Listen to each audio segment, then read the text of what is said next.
Hi everyone, so just a few things to report this week.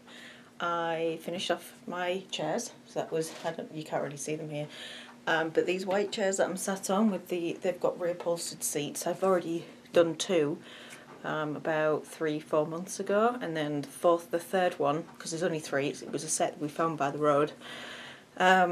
The third one just sat there for a while and didn't get done because it had so many staples that I had to remove, and I didn't enjoy using the chalk paint because I was having some issues with that.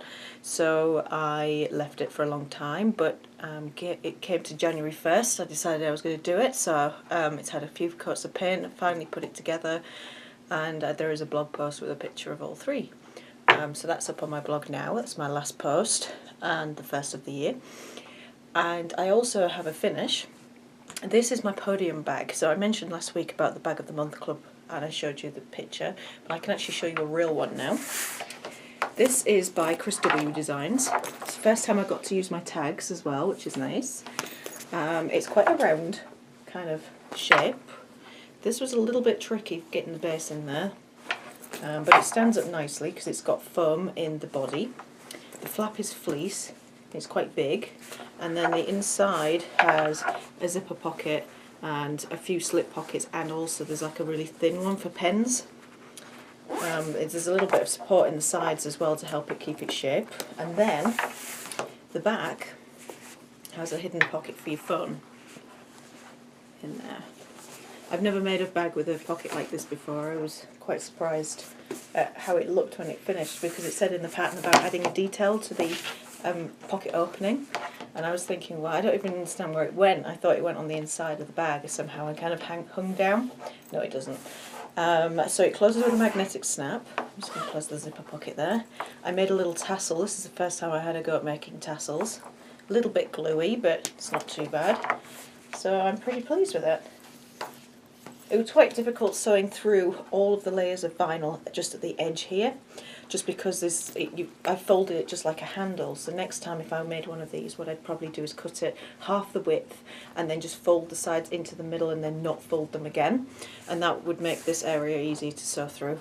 Other people have made them where they've got the clip-on type bag anchors here and here instead of these straps, so you could do that instead. I think Emmeline sells them called Edgewiener bag anchors. And then I've got, I don't know if you can really see, but it's got a rivet detail here as well. So I've run out of small rivets now, so I need to buy some more. I said last week that I'd have a finished quilt. I don't, it's still on the wall behind me, but I did sew two of the rows together this morning, so hopefully I'll just get in the flow and I'll get that done. I also made these pins this morning. Well, not really made because they're pins, and I wrote on these pins this morning. So these all have numbers on, so these will help me keep track of where I am with sewing them together. I might just change the order of some of them a little bit as well before I sew any more together, but all I did was buy some normal flower head pins and then write on them with Sharpie, because you can buy numbered pins but they're really expensive. I guess my plan for this week is to finish listing stuff on Etsy, because I haven't put anything on there yet, and I have a few wallets that I finished for the fair that haven't gone on, and I've got a squiffy bag to put on there that didn't make it on there. I also missed the open house yesterday because we were out, but my classes are now available to sign up for. There's the Necessary clutch wallet, the squiffy bag, and the pancakes quilt pattern, which is one of my own quilt patterns, so have a look at my last vlog for more information on that. One more thing to show you. I got a towel rail from IKEA and some shower curtain hooks, and I've organised my zippers so I can see what sizes I've got and what size teeth I have. So I've got all my size 3s here and a few size 5s here. My continuous by the yard zippers that I bought, I've put in my drawer still because some of them I've got 3 yards of, and you can imagine that that doesn't look very tidy. But this is a nice way of knowing what I have available and what I might need to buy more of if I'm starting to run low. So just something I put together this week as well. And I've only attached it with drawing pins at the minute. I probably should screw that in the wall. But I think that's it from me this week, and hopefully I'll have a tutorial at some point. I haven't got anything in the works just yet, but there's always something I can show you. So we'll see you again soon.